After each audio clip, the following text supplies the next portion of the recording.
Curious, engaging. Mozambique possesses an immense wealth of natural resources.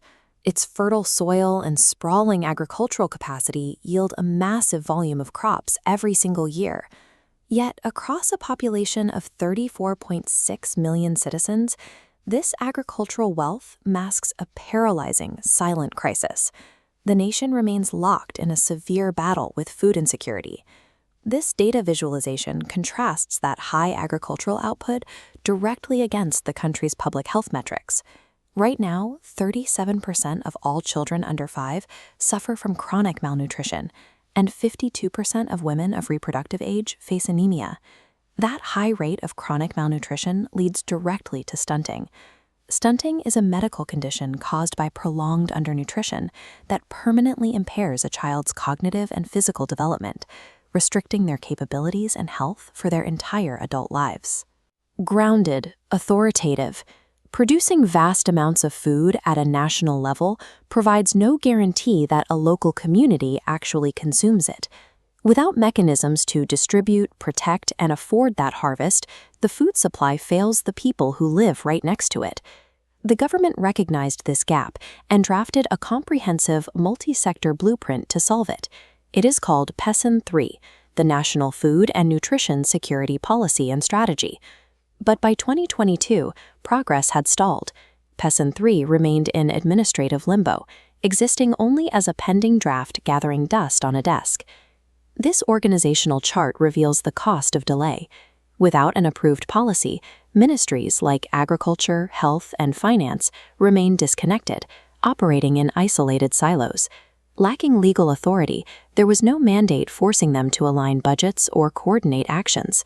The institutional response was paralyzed. A brilliant strategy on paper provides little value when it lacks the administrative authority required to organize real-world execution.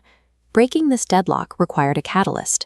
The Cascade Project acted as a strategic engine for this shift, organizing the diverse players and driving the dialogue required to transform the draft into law. They utilized targeted diplomacy to re-energize dormant food security platforms. By gathering UN agencies, civil society organizations, and the private sector into a single coalition, they generated a unified, organized voice for change.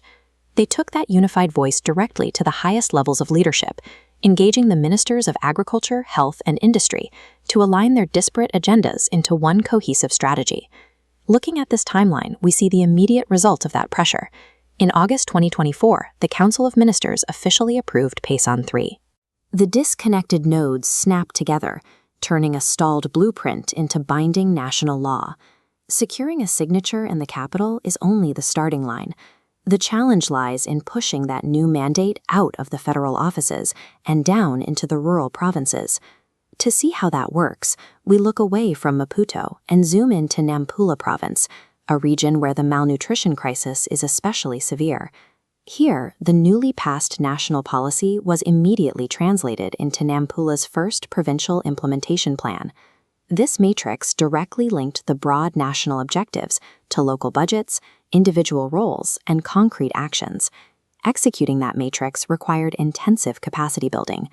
Over 150 government officials across Nampula's provincial coordination councils were trained on how to implement the new standards.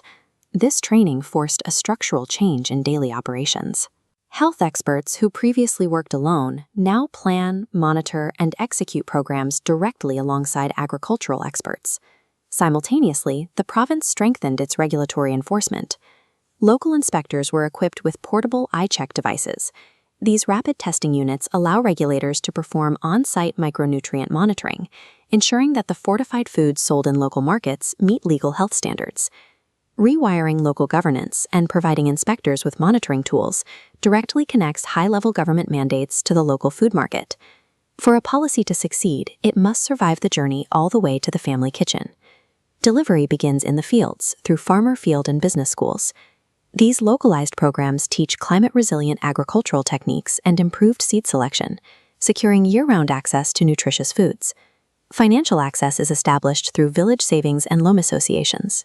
These are community-run microfinance groups where members pool their money to provide small loans, giving families the capital they need to afford a better diet.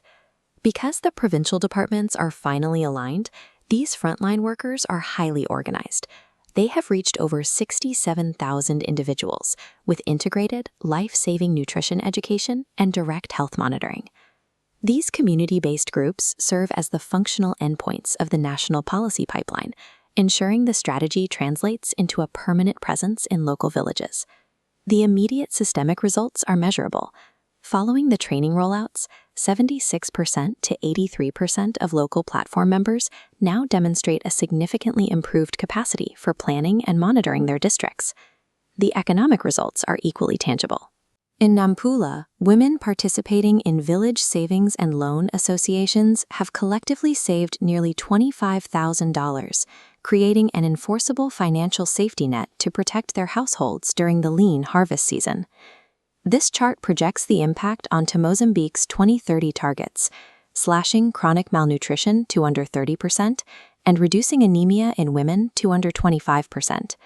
Those targets represent thousands of children avoiding permanent impairment and millions securing long-term health. Mozambique secures long-term national resilience by engineering its own internal systems, connecting high-level national law directly to local, community-driven action.